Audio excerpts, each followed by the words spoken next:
യുദ്ധം കൂടുതൽ കടുത്തു. ഹോർമുസ് കപ്പൽ പാത ഇറാൻ അടച്ചു. ലോകത്തെ ഒട്ടുമിക്ക രാജ്യങ്ങളും പെട്ട അവസ്ഥയിലാണ്. കാരണം ഇതായിരുന്നു. ക്രൂഡ് ഓയിൽ വില കുത്തനെ കൂടി. ബാരലിന് $119 ഇന്നത്തെ വില.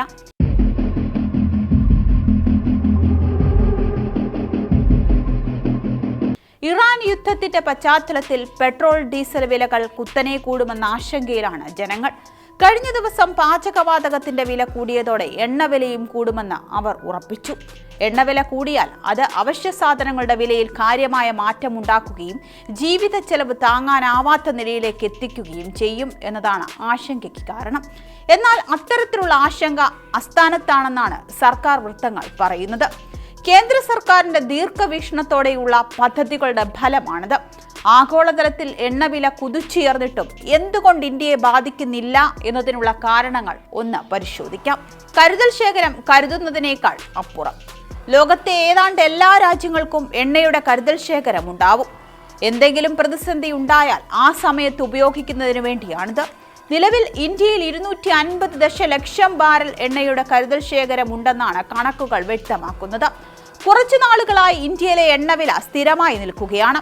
ആഗോള വിപണിയിൽ വില കാര്യമായി കുറഞ്ഞിട്ടും ചില്ലറ വിലയിൽ ഒരു മാറ്റവും വരുത്താൻ എണ്ണ കമ്പനികൾ തയ്യാറായില്ല. കുറഞ്ഞ വിലയ്ക്ക് ഇറക്കുമതി ചെയ്ത എണ്ണ നികുതികൾ ഉൾപ്പെടെ കൂടിയ വിലയ്ക്ക് വിറ്റതിലൂടെ എണ്ണ കമ്പനികൾ അവരുടെ മാർജിൻ കൂടുതൽ ശക്തിപ്പെടുത്തി. ഉപരോധത്തെ തുടർന്ന് വളരെ കുറഞ്ഞ വിലയ്ക്കാണ് റഷ്യ ഇന്ത്യക്ക് ക്രൂഡ് ഓയിൽ വിറ്റത്. അതെല്ലാം പരമാവധി മുതലാക്കുകയായിരുന്നുവെന്നർത്ഥം. ഇന്ത്യയിലെ കരുതൽ ശേഖരത്തിന്റെ ക്രൂഡ് ഓയിൽ മാത്രമല്ല, ശുദ്ധീകരിച്ച പെട്രോൾ ഉൽപ്പന്നങ്ങളും ഉൾപ്പെടുന്നുണ്ട്. യുദ്ധത്തിന്റെയോ അല്ലെങ്കിൽ മറ്റേതെങ്കിലും പ്രശ്നത്താലോ രാജ്യത്തേക്കുള്ള എണ്ണവരവ് പൂർണ്ണമായും നിലച്ചാലും 7-8 ആഴ്ചകൾ ഒരു കുഴപ്പവുമില്ലാതെ രാജ്യത്ത് മുന്നോട്ട് പോകാനാവും. ആഗോളതലത്തിലെ ഇപ്പോഴത്തെ പ്രതിസന്ധിയുടെ പശ്ചാത്തലത്തിൽ രാജ്യം കരുതൽ ശേഖരം വീണ്ടും വർദ്ധിപ്പിച്ചേക്കും. ഗ്യാസിന്റെ സ്റ്റോക്ക് അത്രത്തോളമില്ല. എണ്ണയുടെ കരുതൽ ശേഖരം ആവശ്യത്തിലധികമുണ്ടെങ്കിലും പാചകവാതകത്തിന്റെ കാര്യം അങ്ങനെയല്ല. എണ്ണയേക്കാൾ താരതമ്യേന കുറഞ്ഞ സ്റ്റോക്ക് മാത്രമാണ് രാജ്യത്തുള്ളത്. വിപണിയിലെ പൂഴ്ത്തിവെപ്പ് കൃത്രിമക്ഷാമവും ഉണ്ടാക്കുന്നത് തടയാനാണ് LPG സിലിണ്ടർ ബുക്ക് ചെയ്യാനുള്ള കാത്തിരിപ്പ് കാലയളവ് നീട്ടിയതും വില കൂട്ടിയതും. നിലവിലെ കണക്കനുസരിച്ച് 6 ആഴ്ചയിൽ ഒരിക്കലാണ് പാചകവാതക സിലിണ്ടർ ആവശ്യമായി വരുന്നത്. അതൊരു പ്രശ്നവുമില്ലാതെ നികുതി കൊണ്ടുപോകാൻ കഴിയുമെന്നും അധികൃതർ കണക്കുകൂട്ടുന്നു. ഇന്ത്യ ഒരു രാജ്യത്തു നിന്ന് മാത്രമല്ല എണ്ണ വാങ്ങുന്നത്. 40ഓളം രാജ്യങ്ങളിൽ നിന്നാണ് ഇന്ത്യ എണ്ണ വാങ്ങുന്നത്. അതിനാൽ തന്നെ വ്യത്യസ്ത പാതകളിലൂടെയാണ് ഇന്ത്യയിലേക്ക് എണ്ണ എത്തുന്നത്. എന്നാൽ ഹോർമുസ് പാതയേക്കാൾ ഇതിന് ചെലവ് കൂടുതലാണ് എന്നു മാത്രം.